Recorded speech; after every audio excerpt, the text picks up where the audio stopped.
Evelyn Reed pressed her lips together, a faint smile playing at the corners.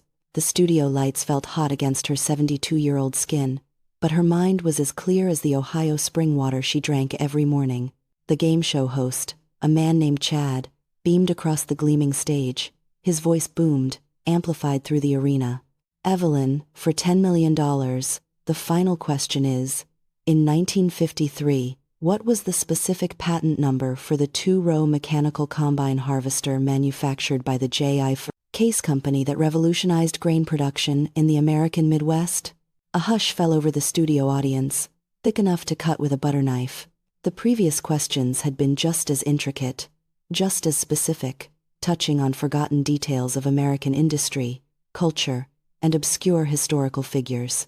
A collective gasp had gone through the crowd when she correctly identified the chemical composition of a failed industrial lubricant from the 1950s, one that had caused a minor, localized ecological disaster in a small Ohio town. Another collective shock when she named a forgotten Dust Bowl folk singer, his name now just a whisper in history books, who had briefly toured with Woody Guthrie. And yet, Evelyn had answered each one, calmly, precisely, without a moment's hesitation. Chad's smile tightened slightly. He glanced at the teleprompter, then back at the unassuming woman in the sensible cardigan. "Take your time, Evelyn. $10 million. Evelyn took a slow breath. Her gaze drifted past Chad, past the cameras, past the cheering audience, as if seeing something else entirely. United States Patent Number 2,692,319, she stated, her voice soft but unwavering. Granted to Benjamin R. Adams, assigned to J.I. Case Company. The studio erupted. The lights flashed, the audience roared, confetti cannons popped, showering the stage in a glittering downpour. Chad looked genuinely stunned, then recovered, lunging forward to embrace Evelyn. But before the celebrations could truly take hold, before the network could even cut to its final commercial break, a man in a dark suit was at Evelyn's side. He wasn't a stage manager. His name was Mr. Harrison, and he introduced himself as being with Network Compliance. His smile was tight, his eyes cold. He guided Evelyn away from the pandemonium, not towards the green room, but through a series of anonymous corridors, to a small windowless conference room. Another person, a woman with a severe ponytail and a tablet, was already seated at the long, polished table. "Please, have a seat, Ms. Reed," Mr. Harrison said, his tone devoid of the earlier feigned warmth. The door clicked shut behind them. Evelyn settled onto the hard chair, her hands folded in her lap. She looked small against the vast emptiness of the room. "Is there a problem?" she asked, her voice calm, a stark contrast to the thrumming anxiety in the air. The woman with the tablet, Miss Davies, spoke first. Her voice clipped. "Ms. Reed, your performance on American Ledger has been unprecedented, alarmingly so." She tapped a stylus against her tablet. "You have answered questions that even our research department, with access to global databases, struggled to confirm, questions that only a handful of highly specialized historians, or perhaps someone with direct, intimate knowledge, could possibly know." Mr. Harrison leaned forward, resting his forearms on the table. "We believe you have been fed answers. Specifically, we have reason to believe you are working with Dr. Wallace Croft, a disgraced historian with a vendetta against this network. We understand he has connections to your town, Stanton, Ohio." Evelyn blinked slowly. "Dr. Croft? I haven't seen Wallace since he left Stanton for university. Oh, decades ago. And he certainly never fed me answers." "Then how, Ms. Reed?" Davies pressed, her voice rising. "Do you explain knowing the patent number of a 1953 combine harvester? Or the complete lyrics to a forgotten folk song from the Dust Bowl? Or the precise chemical formula for an obsolete industrial lubricant?" Evelyn looked from one investigator to the other. There was no anger in her eyes, only a deep, quiet sadness, as if they were missing something obvious. "You want to know how I know?" she asked, her voice a little stronger now. "I'll tell you, but it's not a short answer." She began with the folk singer. His name was Silas Blackwood.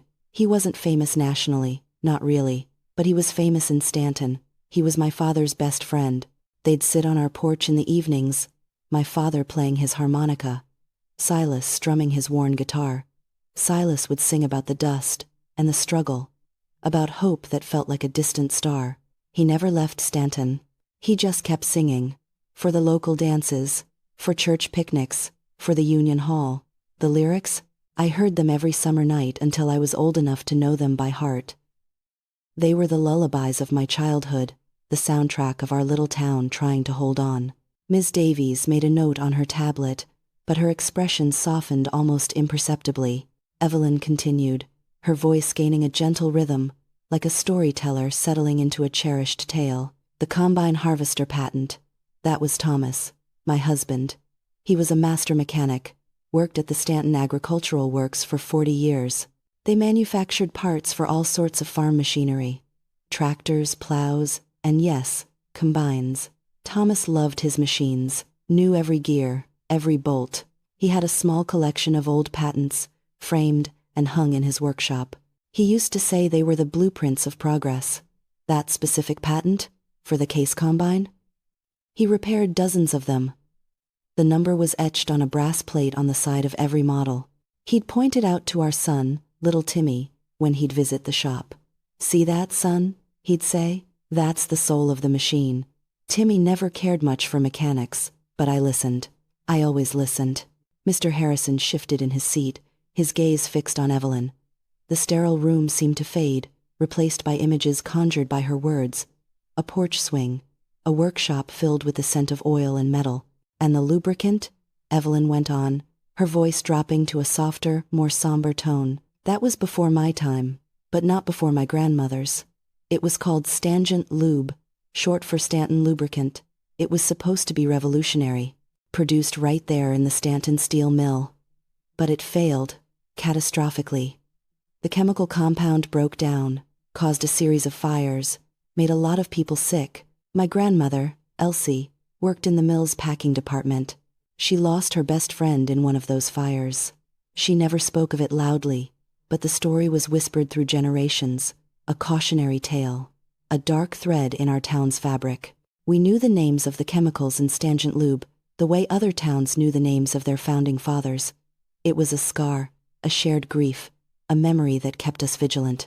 Evelyn paused, looking at the two silent investigators. "You see," she said, her voice gentle now, "my life hasn't been a single story. It's been an archive, a collection of 100 other lives in Stanton. The mechanic, the union organizer, the baker, the seamstress, each one a thread, weaving a tapestry. I didn't study these things in books. I lived them. I heard them. They were told to me at kitchen tables, over fences, on porch swings, in the hushed corners of the library." Ms. Davies closed her tablet. Mr. Harrison leaned back in his chair, a new understanding dawning in his eyes. "But why, Ms. Reed?" he asked, his voice softer than before. "Why go through all of this for $10 million? You're 72. What do you need with all that money?" Evelyn's gaze seemed to travel beyond the room once more, perhaps seeing the brick building of the Stanton Public Library. "It's not for me," she said. "It's for the library, the Stanton Public Library. It's been there for over 100 years.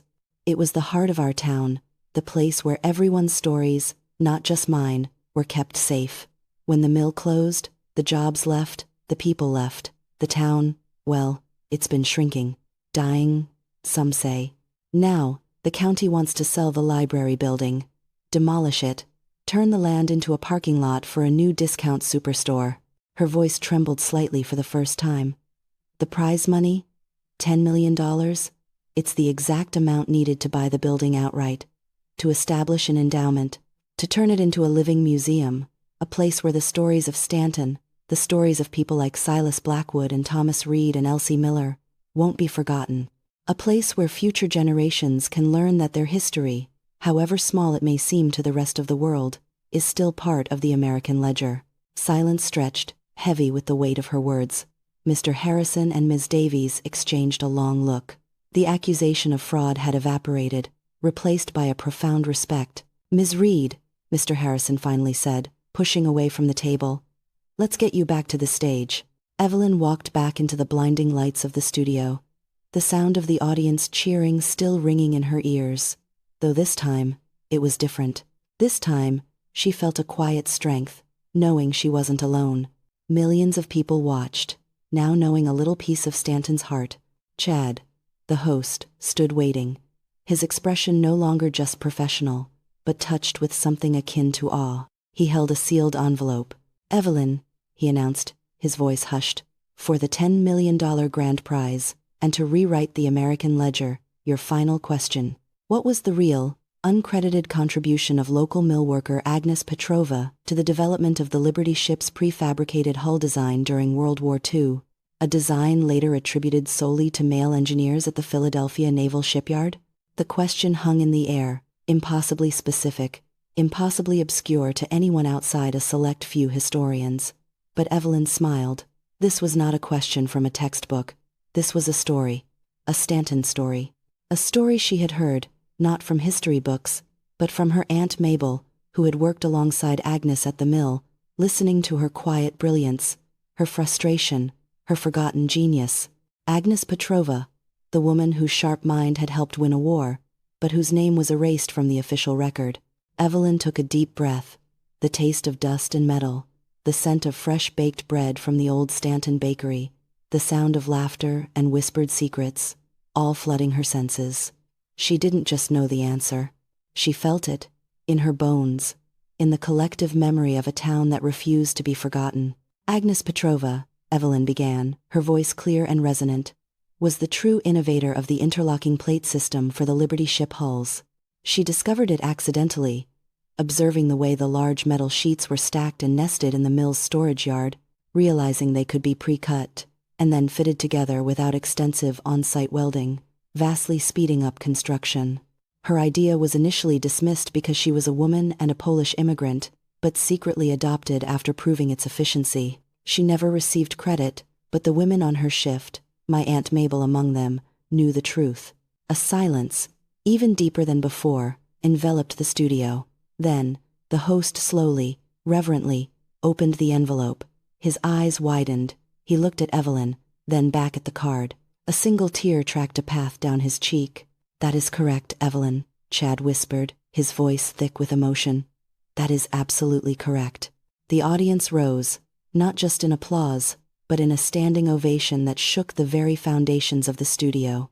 It was not just for the money or the game. It was for the stories, for Stanton, for all the forgotten places and voices woven into the silent, enduring fabric of America. Evelyn Reed, the quiet librarian, had done more than win a game show. She had brought a town, and its invaluable, lived history, back into the American ledger.